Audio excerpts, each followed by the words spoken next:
Et si je vous disais que la seule vraie différence entre ceux qui réussissent et ceux qui abandonnent, c'est la confiance en soi, pas le talent, pas la chance, la confiance. Aujourd'hui, trop de personnes vivent en dessous de leur potentiel parce qu'elles doutent, hésitent, se sous-estiment. Mais la bonne nouvelle, c'est que la confiance n'est pas un don. C'est une compétence qui se construit. Dans ce discours, je vais vous montrer comment bâtir une confiance inébranlable, celle qui vous permet de gagner dans la vie, même quand tout semble contre vous. Restez jusqu'à la fin, car la dernière clé peut littéralement changer votre trajectoire. Leçon 1. Comprendre ce qu'est la vraie confiance. La confiance en soi est souvent mal comprise comme une armure d'invincibilité ou une absence totale de doute. Mais la réalité est bien plus nuancée et profonde. Il s'agit d'une compétence émotionnelle qui ne consiste pas à éteindre la peur, mais à entretenir un dialogue constructif avec elle. La véritable confiance est cette force tranquille qui vous permet de regarder l'incertitude dans les yeux et de décider que votre vision est plus importante que votre malaise passager. C'est la décision consciente d'agir malgré le tremblement de vos mains, car vous comprenez que le courage n'est pas l'absence de peur, mais la conviction que quelque chose d'autre est bien plus fondamental que la peur elle-même.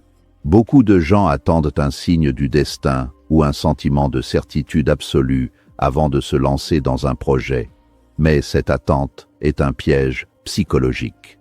Les personnes que nous percevons comme naturellement confiantes luttent en réalité contre les mêmes démons intérieurs que tout le monde. Le syndrome de l'imposteur, la crainte du jugement et l'angoisse de l'échec. La différence réside dans leur interprétation de ces signaux. Au lieu de voir le doute comme un stop, elles le voient comme un indicateur d'importance. Si vous ne doutez pas, c'est que l'enjeu est trop faible. La vraie confiance naît donc dans l'acceptation de sa propre vulnérabilité, car celui qui accepte de tomber ne craint plus la chute. L'un des plus grands obstacles à une confiance authentique est la dépendance à la validation externe, qui agit comme une drogue à effet court. Si votre estime de vous-même dépend des applaudissements, vous donnez aux autres le pouvoir de vous détruire par leur silence ou leur critique. La confiance devient alors une structure fragile, soumise aux courants changeants de l'opinion publique. Pour construire une base solide, il faut déplacer le centre de gravité de l'extérieur vers l'intérieur.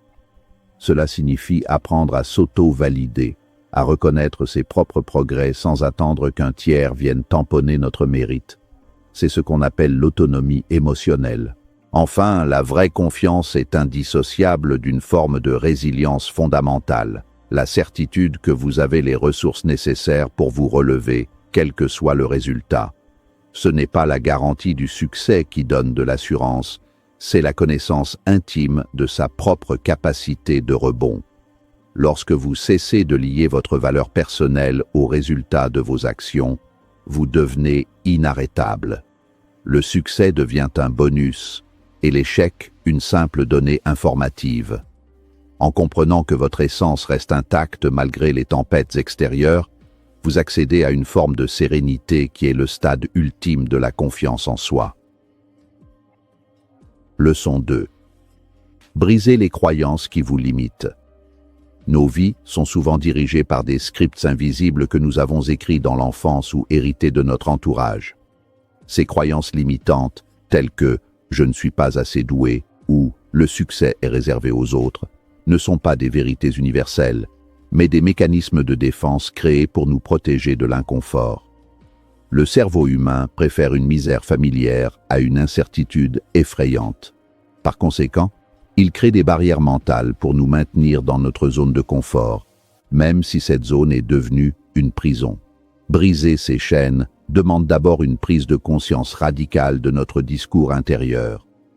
Chaque pensée répétée finit par devenir une conviction, et chaque conviction finit par dicter notre réalité biologique et sociale. Si vous vous dites constamment que vous êtes incapable de parler en public, votre corps réagira physiquement au stress dès que l'occasion se présentera, renforçant ainsi la croyance initiale.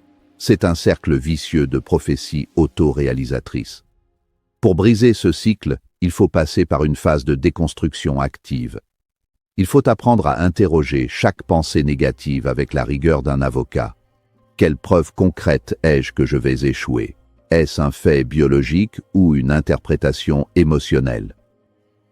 Le processus de libération implique également de comprendre que l'opinion des autres n'est souvent qu'une projection de leurs propres peurs et limites.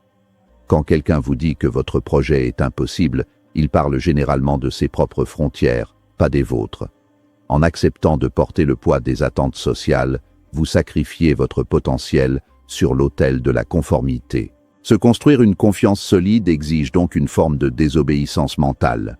Le refus de laisser le passé définir le futur et le refus de laisser les étiquettes imposées par la société coller à votre identité profonde. Pour remplacer ces vieilles croyances par des schémas plus constructifs, il ne suffit pas de faire des affirmations positives devant un miroir. Il faut accumuler des preuves contraires. Chaque fois que vous agissez contre une peur, vous envoyez un signal puissant à votre subconscient. La croyance était fausse. Petit à petit, la prison invisible s'effrite. Vous commencez à réaliser que vous n'êtes pas vos pensées, mais l'observateur de vos pensées. Cette distinction est cruciale, car elle vous permet de choisir les récits que vous voulez nourrir et ceux que vous voulez laisser mourir de faim par manque d'attention. Leçon 3. L'action comme source de confiance. L'erreur la plus commune dans le développement personnel est de croire que la motivation ou la confiance doivent précéder l'action. En réalité, la psychologie humaine fonctionne dans l'autre sens. L'action est le carburant de la confiance. Le cerveau a besoin de preuves tangibles de compétence pour ajuster son niveau d'assurance. Attendre de se sentir prêt est une forme sophistiquée de procrastination qui garantit l'immobilisme. La confiance est un muscle qui s'atrophie dans l'analyse excessive et qui se renforce dans l'arène de l'expérience pratique, même si les débuts sont maladroits ou embarrassants. Chaque petit pas franchi est une micro-victoire qui recalibre votre image de vous-même. Lorsque vous osez prendre la parole en réunion, même avec la voix tremblante, vous prouvez à votre système nerveux que vous avez survécu à l'exposition sociale. Ce feedback positif est bien plus puissant que n'importe quel livre ou discours de motivation. C'est la répétition de ces actes de courage qui finit par automatiser la confiance. Les experts dans n'importe quel domaine ne sont pas nés avec une certitude absolue. Ils ont simplement accumulé tellement d'heures d'action qu'ils n'ont plus besoin de se demander s'ils sont capables. L'action imparfaite est infiniment supérieure à l'inaction parfaite. La quête de la perfection est l'ennemi juré de la confiance en soi, car elle fixe une barre inaccessible qui génère inévitablement un sentiment d'échec. En acceptant de commencer sale, de faire des erreurs et d'ajuster votre trajectoire en marchant, vous retirez une pression immense de vos épaules. Cette liberté d'expérimenter transforme votre rapport au monde. Vous ne voyez plus chaque tâche comme un test de votre valeur, mais comme une expérience scientifique dont le but est l'apprentissage et l'évolution constante. Il est crucial de comprendre que même les leaders les plus charismatiques ont eu un jour leur première fois, remplie d'hésitation. La seule chose qui les sépare de ceux qui stagnent est leur volonté de traverser la vallée de la maladresse. En agissant maintenant, avec les outils que vous avez, vous déclenchez une réaction en chaîne. L'action dissipe le brouillard de l'anxiété, car elle occupe l'esprit à la résolution de problèmes concrets plutôt qu'à la spéculation sur des catastrophes futures. C'est dans le mouvement que l'on trouve la clarté, et c'est dans la clarté que s'installe la confiance. Leçon 4. Discipline, habitude et respect de soi. Le respect de soi est le socle invisible sur lequel repose toute la structure de la confiance en soi. On ne peut pas avoir confiance en quelqu'un qui ment constamment, et cela s'applique également à la relation que nous entretenons avec nous-mêmes.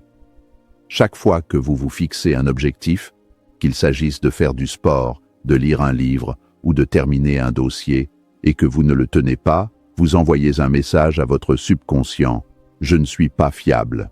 Avec le temps, Ces petites trahisons quotidiennes érodent votre estime personnelle jusqu'à ce que vous ne croyiez plus en votre propre parole. La discipline n'est pas une punition, mais la forme la plus haute de l'amour de soi. C'est la capacité de privilégier votre bonheur futur sur votre confort immédiat. Tenir ses engagements personnels, surtout quand personne ne regarde, construit une intégrité intérieure inébranlable. C'est ce qu'on appelle la confiance par accumulation. Ce n'est pas le résultat spectaculaire qui compte le plus, mais la constance de l'effort. Savoir que vous êtes capable de vous lever quand l'alarme sonne, même si vous avez sommeil, crée une certitude interne qui se reflète dans votre posture et votre regard. Les habitudes quotidiennes sont les votes que vous exprimez pour l'identité que vous souhaitez incarner. Si vous maintenez une discipline de fer dans de petits domaines, cette force se transférera naturellement vers des défis plus importants. La confiance ne se construit pas par des coups d'éclat héroïques, mais par la répétition silencieuse d'actes ordinaires faits de manière extraordinaire. C'est l'alchimie de la régularité qui transforme le doute en conviction. En respectant vos promesses envers vous-même, vous devenez votre propre allié, et rien n'est plus puissant qu'un individu qui est en paix avec sa propre conscience. À l'inverse, le manque de discipline crée un bruit mental constant, une culpabilité sourde qui sabote toute tentative de s'affirmer. Pour regagner de la confiance, il faut souvent recommencer par des engagements minuscules mais inviolables. Dire « je vais le faire » et le faire sans exception. Cette rééducation de la volonté permet de restaurer le contrat de confiance interne. Plus vous agissez en accord avec vos valeurs et vos décisions, moins vous avez besoin de prouver quoi que ce soit aux autres. Votre valeur n'est plus une question d'opinion, mais un fait établi par vos actions répétées. Leçon 5. Transformer l'échec en carburant. La perception de l'échec est le grand diviseur entre ceux qui stagnent et ceux qui s'épanouissent. Pour l'esprit confiant, l'échec n'est pas une condamnation de son identité, mais un feedback technique indispensable. Dans le monde scientifique, une expérience qui ne donne pas le résultat escompté n'est pas un échec, c'est une donnée. En adoptant cette mentalité, vous retirez la charge émotionnelle toxique associée à la défaite. Vous apprenez à dissocier votre « moi » de vos résultats. Cette prise de distance est le secret de la persévérance à long terme, car elle permet de rester engagé malgré les revers. La question fondamentale que se pose une personne résiliente après un choc n'est jamais « Pourquoi cela m'arrive-t-il ?» Car cette question mène à la victimisation et à l'impuissance. La question productive est « Qu'est-ce que cela m'enseigne ?» En cherchant activement la leçon cachée dans la difficulté, vous transformez une perte de temps ou d'énergie en un investissement dans votre sagesse future. Chaque chute contient des informations cruciales sur vos faiblesses à renforcer ou sur une stratégie à ajuster. L'échec devient alors le laboratoire où se forge votre excellence et non le cimetière de vos ambitions. Cette liberté de pouvoir échouer sans être détruit est la forme ultime de la force mentale. Quand vous n'avez plus peur de ne pas réussir du premier coup, vous devenez audacieux. Vous osez prendre des risques que les autres évitent, ce qui augmente statistiquement vos chances de succès à long terme. La plupart des gens sont paralysés par l'idée de l'humiliation sociale liée à l'échec, mais la personne confiante sait que le seul véritable échec est l'abandon ou le refus d'essayer. Tant que vous continuez à apprendre de vos erreurs, vous êtes techniquement en train de gagner. Finalement, transformer l'échec en carburant, c'est comprendre que le chemin vers le succès n'est pas une ligne droite, mais une spirale ascendante parsemée d'obstacles. Chaque cicatrice de parcours est une preuve de votre courage et une source de légitimité. Les récits de réussite les plus inspirants sont toujours ceux qui comportent des moments de crise profonde, surmontés avec dignité.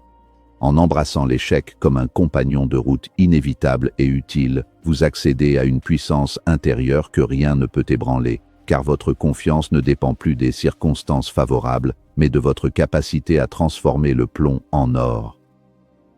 La confiance inébranlable n'est pas réservée à une élite. Elle est disponible pour toute personne prête à travailler sur elle-même, à agir malgré la peur et à ne jamais abandonner. À partir d'aujourd'hui, vous avez un choix. Continuez à douter ou décidez de croire en vous. Le monde appartient à ceux qui osent. Construisez votre confiance et vous gagnerez dans la vie.